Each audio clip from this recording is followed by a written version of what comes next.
네, 안녕하세요. 오늘은 지역사회 보장 계획과 지역사회 보장 협의체에 대해서 공부할게요. 이 지역사회 보장 계획과 지역사회 보장 협의체는 뗄래야 뗄 수 없는 관계죠. 이 보장 계획을 지역사회 보장 협의체가 기획하고 심의하고 확정짓는 그런 역할을 하지요. 네. 그러면 그 내용을 살펴볼게요. 목차는 지역사회 보장계획의 개념 같은 걸 살펴볼 거고요. 그리고 두 번째는 어떻게 계획이 수립되는가, 그리고 협의체는 어떤 역할을 하는가, 그리고 사회보장협의체가 아닌 지역사회 보장계획은 어떻게 평가가 되는가, 네, 이런 내용들을 중심으로 살펴보도록 하겠습니다. 네, 여기는 이렇게 하는데 이렇게 바꿀게요. 네. 그럼 먼저 지역사회 보장 계획의 이해를 먼저 살펴볼게요. 네. 지역사회 보장 계획의 개념과 목적입니다. 자, 지역사회 보장 계획이란 뭘까요? 네. 이 지역사회 보장 계획이라고 하는 것은 지역, 이 지역 있잖아요. 지역. 여기서 말하는 지역은 뭘 얘기를 하냐면 시군구 혹은 시도, 이게 다 지역으로 됩니다. 지역, 우리가 지역이라고 하면 뭐냐, 그래서 우리가 시군구는 기초자치단체라고 하죠. 기초자치단체. 우리가 정부를 크게 세 개로 나눌 수가 있어요. 우리나라 같은 경우에는 이를테면 뭐 중앙정부가 있을 수가 있고, 그 다음에 광역정부가 있을 수가 있어요. 그리고 기초정부라고 하죠. 그래서 중앙정부는 우리가 흔히 보통 이렇게 부처로 나타내죠. 보건복지부, 뭐 보훈처 이렇게 나타. 광역정부는 우리가 시도로 나타나죠. 네, 무슨 뭐 광주광역시, 대전광역시, 충청남도, 경기도 이런 데죠. 기초정부는 우리가 시군구라고 하죠. 시군구. 예, 기초정부는 여기 시와 여기 시는 같은 시여도 달라요. 이를테면 뭐 전라남도 순천시, 뭐 전라남도 화순군, 광주광역시 북구, 서울특별시 강남구, 뭐 이런 거죠. 부산광역시 사구, 이런 거죠. 또 경기도 뭐 화성군, 경기도 군포시 이런 데를 다 포함합니다. 네, 이런 데를 시군구인 기초정부라고 하죠. 네, 그래서 이 부처와 여기 중앙정부를 뺀 여기를 우리가 지역이라고 하죠. 지역. 지역. 그래서 이 지역마다, 다시 말해서 시군구마다, 시도마다 계획이라는 걸 세운다는 거죠. 여러 계획이 있어요. 사실은 무슨 뭐 녹지계획, 무슨 뭐 주택계획, 뭐 이런 게 있어요. 그 중에 이 지방정부에서 하는 이런 계획들을 지역사회 보장 계획이라고 이름을 붙인 거예요. 그래서 이 지역사회 보장 계획이라는 건 뭐냐, 지역 주민이 어떤 욕구를 가지고 있고 그 지역사회에 어떤 복지를 해야 되는가를 계획을 세우는 거죠. 이게 몇 년마다? 4년마다. 뭐 올림픽처럼 4년마다 세우는 거예요. 그래서 뭐 10년 이런 것들은 장기라고 하는데, 이렇게 4년은 중장기 계획이다. 그렇죠. 그래서 우리 지역사회는 다시 말해서 시군구나 시도 단위는 그냥 복지를 하는 게 아니고 이렇게 계획에 의해서 한다. 이렇게 할 수가 있어요. 네. 지역사회 보장 계획에 대해서 이해가 되셨죠? 네. 이런 것은 왜 해요? 어떤 목적을 가지고 있어요? 네, 당연히 목적이 있죠. 앞서 얘기했듯이 지역 주민의 욕구와 이런 그런 걸 기초해서 지역이 가지고 있는 사회 복지와 관련된 어떤 계획을 세우려면은 왜 그런 걸 해요? 목적이 있겠죠. 그래서 각 지역이 처해 있는 복지 환경을 활용하고 또 그런 욕구를 반영을 해서 지역의 어떤 자원을 고려해서 적절한 복지 계획을 세우는가 이런 것들을 하기 위해서 이런 목적을 갖는 거죠. 사회보장 계획을. 아까 말했듯이 주먹국으로 갑자기 복지하는 게 아니고 그냥 4개년 계획, 10개년 계획 이런 식으로 계획을 세우는 것을 하는 것이기 위해서 그런 목적을 갖기 위해서 지역 주민의 욕구라든가 지역이 가지고 있는 어떤 문제를 해결하려고 하는 노력을 계획으로서 실행하는 것이다. 이런 목적을 가지고 있어요. 지역사회 보장 계획은 어떤 배경에서 출발됐는가? 네, 사실은 참여정부, 그러니까 참여정부가 뭐예요? 노무현 정부를 얘기를 합니다. 그래서 노무현 정부는 이 지방분권이라는 노력을 많이 했었어요. 그래서 우리가 이제 그 공기업들, 국가에서 제공하는 그런 공기업들을 지방으로 내려보내는 혁신도시 사업을 실시했던 그런 정권이에요. 그래서 각 지역마다 혁신도시 안에 그 공기업이 지금 상주해 있죠. 그래서 지역이 너무나 낙후돼 있다. 그래서 지방 스스로 자치적인 활동을 할 필요가 있다라는 그런 정책을 편 정부라고 볼 수 있어요. 그래서 그때 당시가 2005년인데 2005년도에 시도지사, 그러니까 여기 앞서 말한 시도, 또 시군구 청장이라고 하죠. 네, 시도지사라고 하지만 시장과 도지사를 합친 거예요.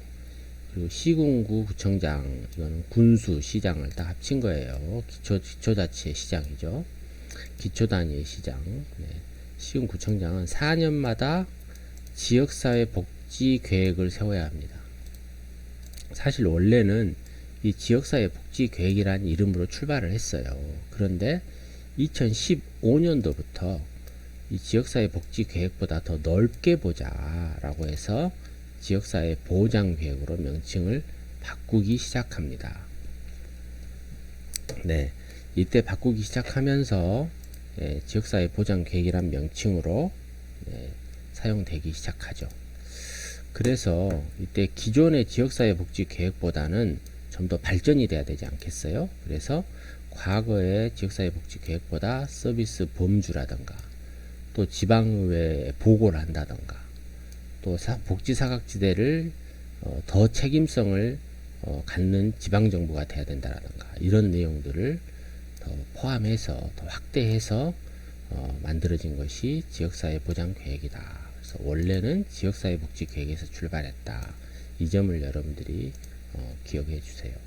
그래서 우리 표 1에 보면 지역사회 복지 계획, 기존에 했던 계획과 2015년부터 시작된 지역사회 보장 계획은 이런 차이점을 가지고 있다. 아까 말씀드렸던 의회 보고라든가 뭐 사각지대 발굴이라든가 이런 것들이 더 강조된 내용이 지역사회 보장 계획에 포함되어 있다. 이렇게 얘기할 수 있어요.